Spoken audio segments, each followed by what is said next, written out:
Hi everyone, welcome back to Canada Top to Bottom. I know we normally do our bi-weekly or every 2 weeks, which is that bi-weekly? Yeah. We normally do a bi-weekly news show at 8 p.m. Pacific time, Vancouver time. We're a little ahead of schedule tonight. Hope that's okay. You can watch the replay, so does it really matter what time we're live? Three main pieces of news for you today.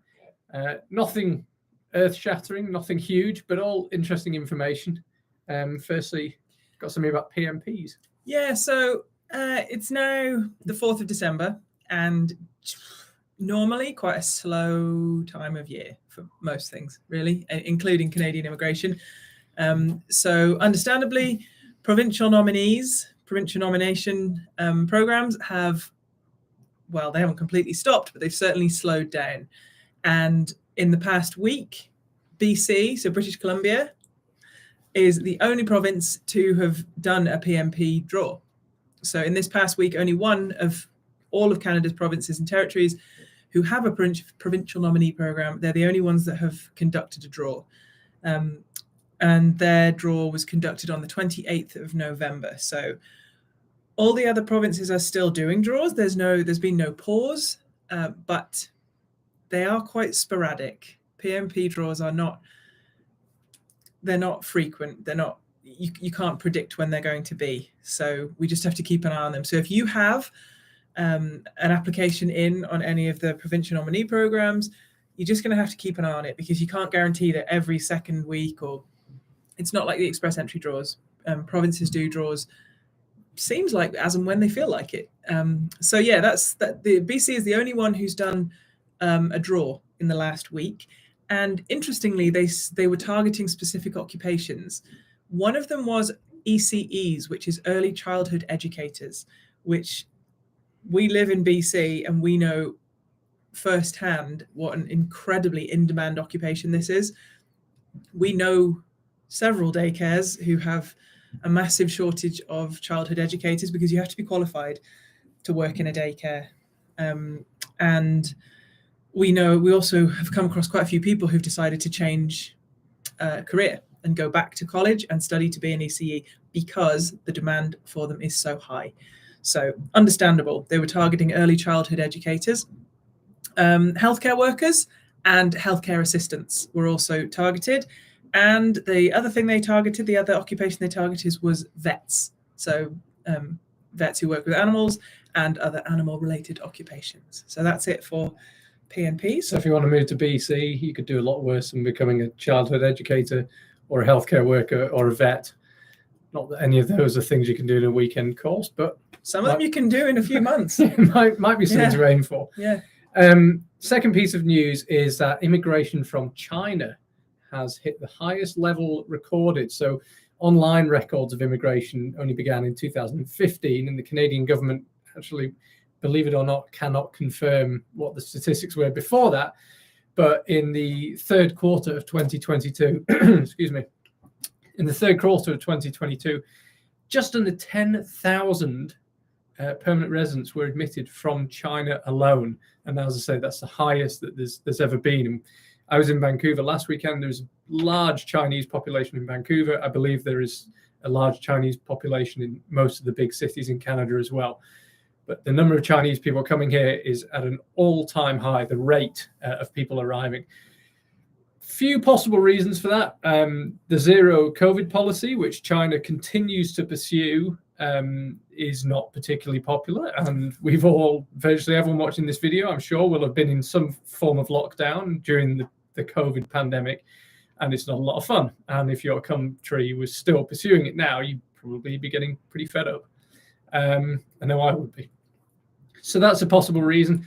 The other reason is maybe tied into COVID a little bit. China is really cracking down, let's be honest.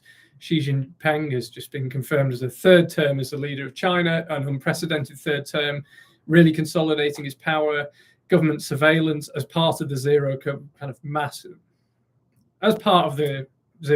policy is at an all-time high. They really are watching people's movements in order to track them, in theory, for COVID, but perhaps for other reasons too. And personal freedoms in China are felt to be at their lowest level for a long time. I worked in China, spent a lot of time there, and I've also lived in Canada, and I know which one I like more. And it sounds like about 10,000 people from China came to the same conclusion in the last quarter of 2022. Okay, so maybe good news for Chinese immigrants. The final thing we're going to look at today, we're going to mention is, we've talked about this quite a lot, and it's one of the biggest things in the news, in the Canadian immigration news at the moment, is the new NOC codes having been introduced, which were introduced a couple of weeks ago in November. This affects quite a lot of people. Those who NOC codes are... Oh, NOC codes. Well, I was coming on to that. Oh, sorry. So NOC codes are the National Occupational Classification, which is how the government of Canada classifies people's occupations into categories. So in terms of skill level, in terms of the duties you perform, in terms of the education you need to perform that job. And all of these codes change. So if you are an elementary school teacher, this was your NOC code. It's now a different NOC code. If you were a surgeon, this was your NOC code. Now it's being classified under a different code. And this completely changed a couple of weeks ago on November the 16th. And since the introduction of those, there have understandably been a lot of glitches, a lot of problems. And let us know if this has affected you. Have the NOC code changes affected your application? Do you currently have an application? Do you have an application pending? Did you receive an ITA recently? Now, which is an invitation to apply for permanent residence in Canada. Now, some of the glitches that happened were some people were not invited to apply when they should have been. So they had the prerequisite points. They should have been invited to apply in the last draw, but they weren't because of a glitch in the system. And conversely, some people were invited to apply, so received this magical email that says you have received your invitation to apply for permanent residence, and they shouldn't have. Oh, that would be so I know, imagine. You've been invited to apply, you've been waiting all this time. Oh, actually, sorry, it was a mistake. Some people were showing eligibility for certain immigration classes when they shouldn't have been put into those classes. So, for example, the Canadian experience class, where you require at least 12 months work experience in Canada, some people were showing eligibility for that and therefore receiving an invitation to apply when they didn't have the prerequisite requirements and shouldn't have been eligible for that. So that, again, will have to be taken back. And then the final thing, people were awarded points that they didn't deserve. So whether that's for age or for education or for work experience, people were given by accident, because of a glitch in the system, points that they didn't deserve. So therefore got their invitation to apply based on points that weren't really theirs. So there's not been any official comment on this. This is just people have noticed this. This is just coming out in the sort of immigration news. But it's a transition period. It's only been there. It's only been the new system for a couple of weeks. So hopefully this will get smoothed out. It's not much consolation for you if you have been affected negatively by this.